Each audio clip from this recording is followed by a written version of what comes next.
Okay next కూడా next నా వల్లే కాంగ్రెస్ అధికారం బండి సంజయ్ ఎందుకలా అన్నారు. బండి సంజయ్ గారు అన్న దాంట్లో క్లారిటీ ఉంది కదా.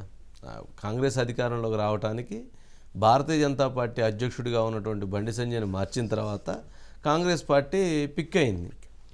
అంటే బండి సంజయ్ని మార్చడం వెనక బీఆర్ఎస్ పార్టీ ఉందనేటువంటిది ప్రజలు విశ్వసించారు, నమ్మారు. బండి సంజయ్ని మార్చడం తప్పు అని భావించారు. అంటే బీఆర్ఎస్ కోరితే బండి సంజయ్ని మారుస్తారా, అంటే బీజేపీ బీఆర్ఎస్ ఒకటేనా అనేటువంటి భావంతో భావజాలంతో ప్రజలు కాంగ్రెస్ పార్టీ వైపు టర్న్ తిరిగిపోయారు. అంటే బండి సంజయ్ బీఆర్ఎస్ని బలంగా ఢీకొడుతూ తను ఒక ప్లాట్ఫామ్ క్రియేట్ చేశాడు.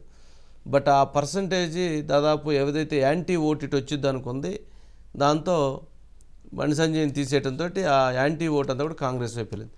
అదే గనక బండి సంజయ్ ఉన్నట్లయితే యాంటీ ఓటు కొంత బీజేపీకి పడేది, కాంగ్రెస్కి కొంత పడేది. ఆటోమేటిక్గా మళ్ళీ బీఆర్ఎస్కి ఎడ్జ్ వచ్చి ఉండేది. 4 స్థానాలే కదా, ఎడ్జ్ వచ్చి ఉండేది.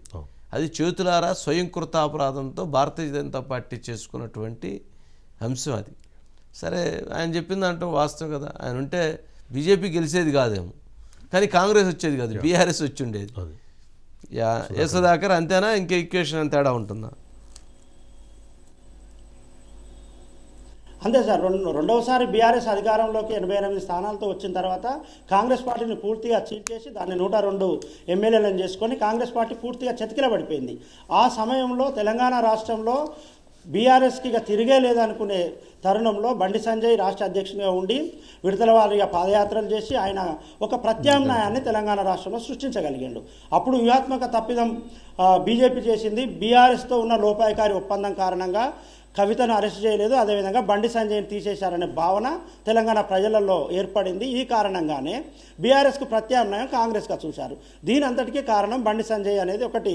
ఇంతకుముందు మీరు చెప్పినట్టు బండి సంజయ్ని తొలగించడానికి బీఆర్ఎస్ఏ కారణం. అప్పుడు ప్రత్యామ్నాయం కాంగ్రెస్ కనిపించింది కాబట్టి బీఆర్ఎస్ వద్దనుకున్న వాళ్ళంతా కాంగ్రెస్ పార్టీకి ఓటేశారు. ఇదొకటి సార్. ఒకవేళ బండి సంజయ్ ఉంటే ఓటు అనేది స్ప్లిట్ అయ్యేది. యాంటీ ఇన్కంబెన్సీ ఓట్ అంతా ఇటు బీజేపీకి అటు కాంగ్రెస్కి పోయి మధ్యలో బీఆర్ఎస్ లాభపడేది, బీఆర్ఎస్ అధికారంలోకి వచ్చేది. ఇది రాకుండా ఉండడానికి ప్రధాన కారణం నేనే అనేది బండి సంజయ్ వాదన. ఆయన చాలా విషయాల్లో చాలా క్లారిటీగా మాట్లాడుతున్నారు. బాల్క సుమన్ రేవంత్ రెడ్డికి చెప్పు చూపిస్తే చెప్పు చూపించడం తప్పు, అలా చూపించకూడదు అంటున్నారు. అదేవిధంగా కాంగ్రెస్ విషయంలో చాలా క్లారిటీగా ఉన్నారు. ఆయన మొదటి నుంచి కేసీఆర్ కుటుంబానికి బద్ద వ్యతిరేకి, వారి పట్ల చాలా దురుసుగా మాట్లాడుతుంటారు, దురుసుగా వ్యవహరిస్తుంటారు. 10వ తరగతి పేపర్ లీకేజీలో బండి సంజయ్ని అరెస్ట్ చేయడం, ఆయనను ఏవన్గా పెట్టడాన్ని ఆయన జీర్ణించుకోలేకపోతున్నారు. అనేక సందర్భంలో కరీంనగర్లో ఆయన ఇంటి తలుపులు బద్దలు కొట్టి ఆయనను అరెస్ట్ చేశారు. కాబట్టి బండి సంజయ్, రేవంత్ రెడ్డి ఇదంతా ఒక బ్యాచ్గా చూడాల్సి ఉంటుంది. కేసీఆర్ ఫ్యామిలీకి వ్యతిరేక బ్యాచ్గా చూడాల్సి ఉంటుంది. కాబట్టి ఆయన ఇదే మాట మీద నిలబడుతూ వస్తున్నారు. ప్రస్తుతం కరీంనగర్ పార్లమెంట్ నుంచి ఖచ్చితంగా గెలవాలనుకుంటున్నారు. ఆయన పార్లమెంట్ పరిధిలో మొత్తం పాదయాత్ర చేస్తున్నారు sir. Okay, right Sudhakar, right.